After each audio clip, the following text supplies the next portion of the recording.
Por incrível que pareça, tava um barulho, parecia de motor fora de ponto, barulho aqui mais ou menos por aqui assim. Desmontei a correia do acessório aqui, ó. O que era? Tirei a correia do acessório fora, com chave 15, fechei aqui no notificador, levantei ele, tirei a correia, fui corrigir as polias, uma pedrinha bem aqui nesse PK aqui, ó. Esse PK aqui desse suporte aqui da correia. Uma pedrinha aqui entre uma valinha dessa e outra. Tava dando uma diferença muito grande de barulho no motor. Agora, ó, barulho nenhum mais. Problema resolvido.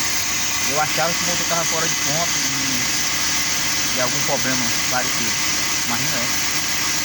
Pelo menos parou o barulho. Show de bola. Fica a dica aí, pessoal. Celtinha, motor VHC 1.0 2005.